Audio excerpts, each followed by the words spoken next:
একদিন মাটির ভেতরে হবে ঘর রে মন আমার, কেন বন্ধ দালান ঘর?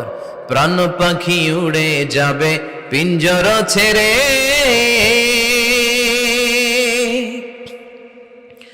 ধরা ধামে সবই রবে তুমি যাবে চলে। বন্ধু বান্ধব যত, মাতা পিতা যারা সুত, সবই হবে তোমার পরে মন আমার, কেন বন্ধ দালান ঘর? একদিন মাটির ভেতরে হবে ঘর রে মন আমার, কেন বন্ধ দালান ঘর? ঠিক কিনা? সব করে থাকবে, চলে যেতে হবে আমাদেরকে। এজন্য আখিরাতের কথা যেন আমাদের স্মরণ হয়। বিষ্ণুই বলতেন, নাহাইতুকুমান জিয়ারাতিল কুবুর, আমি তোমাদেরকে কবর জিয়ারত করতে আগে নিষেধ করতাম, কিন্তু এখন নিষেধাজ্ঞা প্রত্যাহার করে নিলাম। এখন সব সময় তোমরা কবরের সামনে যাবা আর জিয়ারত করবা। কবরস্থানে জানতো বড়ুয়া কৃষ্ণপুরের এই গ্রামের কবরস্থান আছে কোন দিকে?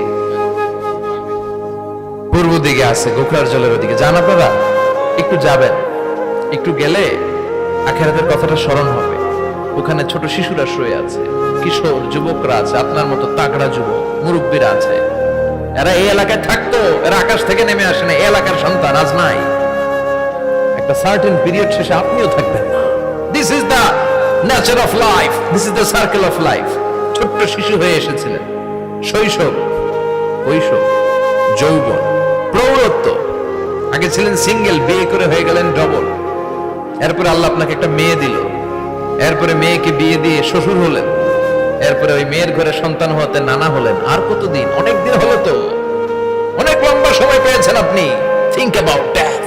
এবার যাওয়ার কথা ভাবেন, আখিরাতের সামানের কথা ভাবেন, ফিরে যেতে হবে।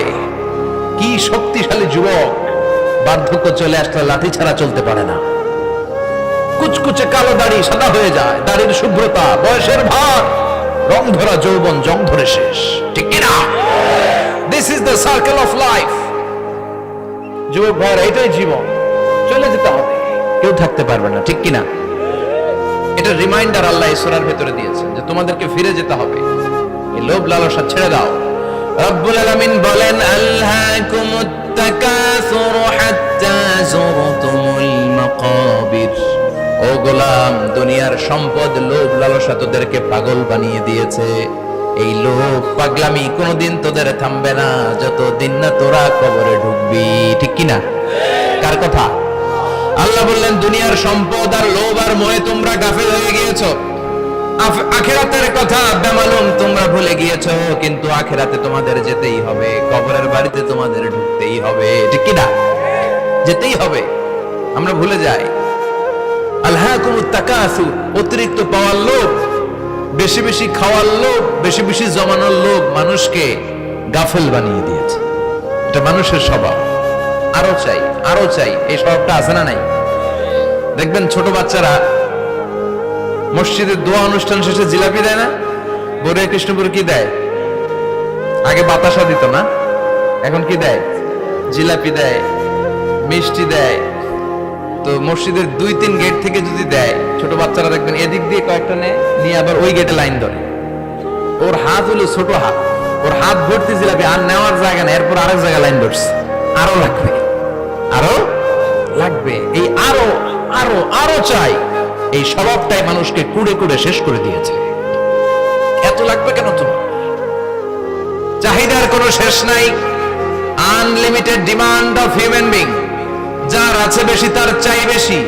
যার সাইকেল আছে তার হুন্ডা চাই, হুন্ডা আছে তো প্রাইভেট কার চাই, প্রাইভেট কার আছে তো প্লেন চাই, প্লেন আছে তো হেলিকপ্টার চাই, হেলিকপ্টার আছে তো ওইটা চাই, ওইটা আছে তো সেটা চাই। ঠিক কিনা? এলাকার মেম্বার যে হয়েছে চেয়ারম্যান হতে চায়, আছে না নাই? চেয়ারম্যান সাহেব এমপি হতে চায়, আছে না নাই? এমপি সাহেব মন্ত্রী হতে চায়, আছে না নাই? মন্ত্রী সাহেব প্রধানমন্ত্রী হতে চায়, আছে না নাই? কিন্তু এই দেশে সুযোগ নাই।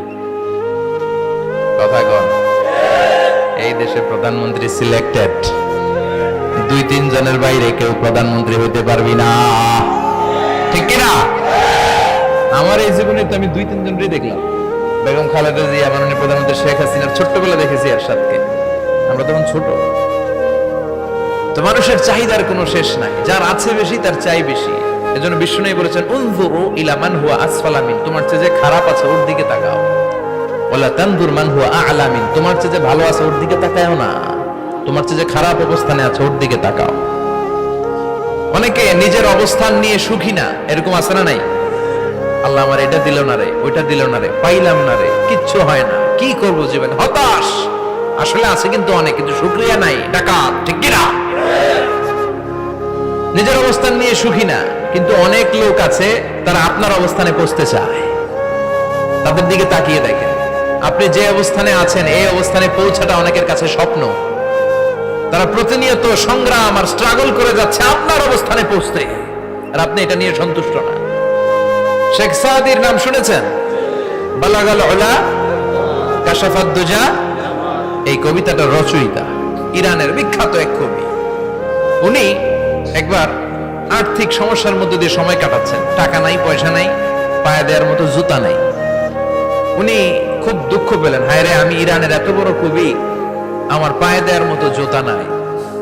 দুঃখ ভরা মন নিয়ে রাস্তায় হাঁটতে বেরোলেন। হাঁটতে হাঁটতে হঠাৎ দেখলেন একটা লোক শুয়ে শুয়ে কাঁদছে, ওই লোকটার দুইটা পাই নাই, পাই নাই। উনি সেজদায় পড়ে গেলেন, আল্লাহর কাছে ক্ষমা চাইলেন, আল্লাহ অনেক দিয়েছো, শুকর আলহামদুলিল্লাহ।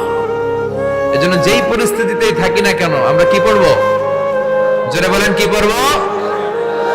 এজন্য কানাতু মিনাল ইসলাম, অল্পে তুষ্ট থাকার নাম হলো ইসলাম। সম্পদ লাগবে কিন্তু সম্পদের পাহাড় লাগবে না, ঠিক কি না? অল্প খান, অল্প পড়েন, অল্প জমান, অল্পের ভেতরে বরকত ঢুকাইয়া দিছে কে? দেখবেন যাদের সম্পদ অল্প তারা সুখী বেশি। জরিপে এটা দেখা গিয়েছে, অনেক সার্ভেতে এটা এসেছে, যারা সম্পদশালী এরা দুঃখী বেশি, এদের দুঃখ বেশি, টেনশন বেশি। খুব স্বাভাবিক, টাকা যার বেশি রোগ তার বেশি, টাকা যার বেশি টেনশন তার বেশি, টাকা যার বেশি ঘরে শান্তি তার কম। আছে না নাই? ঘরের ভিতরে অশান্তি, ছেলে কথা শোনে না, ছেলে টানে গাঞ্জা, মেয়ে করে পরকিয়া, আছে না নাই? স্ত্রী কথা শোনে না, ভালোবাসা নাই, ঘরটা জাহান্নামের টুকরা। রোগ বালাই, এক একটা হসপিটাল বিল পরিশোধ করতে মাসে 5 লাখ 10 লাখ, আছে না নাই? কিছু খেতে পারে না, ডাক্তার একেবারে ডায়েট মেনু বেঁধে দিয়েছে, ডায়েট, ভেরি ডায়েট মেনু, এটা এটা এটা এটা কিছুই খাবেন না, শুধু গরু খাবেন না, খাসি খাবেন না, চিংড়ি খাবেন না, খালি ঘাস খাবেন, ইচ্ছে মতো ঘাস খাবেন, মানে ঘাস জাতীয় যত আইটেম আছে সব খাবেন, শাক খাবেন, সবজি খাবেন, সালাদ খাবেন, গরু, চিংড়ি, মুরগি, গোশত, ইলিশ কিছু খেতে পারে না। তাহলে রোগ বেশি, খাওয়ার মজা নাই, ঘরে সাংসারিক শান্তি নাই, খালি ব্যারাম আর ব্যারাম, ঠিক কিনা? কিন্তু সম্পদের পাহাড় ঘটেছে। আর অল্প যারা খায়, অল্প পড়ে, রিক্সাওয়ালা, কুলিওয়ালা, অল্প বেতনের চাকরি, কিন্তু হক হালালি মেনে চলে, দেখবেন শান্তি আছে অনেক। হ্যাঁ, বাসা ভাড়া দেয়, ফ্যামিলি চালায়, বাচ্চাদের স্কুল বিল, এরপরও মাস শেষে 1-2 হাজার টাকা হাতে থেকে যায়। আর ওর প্রতি মাসে 10 কোটি টাকা ইনকাম, তারপরও ব্যাংকের ঋণ আছে না নাই? সুখ কারে বলে? কিভাবে আপনি সুখকে ডিফাইন করবেন? সুখ তো টাকায় কিনা যায় না, শান্তি টাকা দিয়ে হয় না, শান্তি দেওয়ার মালিক কে? শান্তি আছে অল্প খেয়ে শুকর করার মধ্যে, শান্তি আছে আলহামদুলিল্লাহর মধ্যে, চিল্লায় বলেন ঠিক কিনা?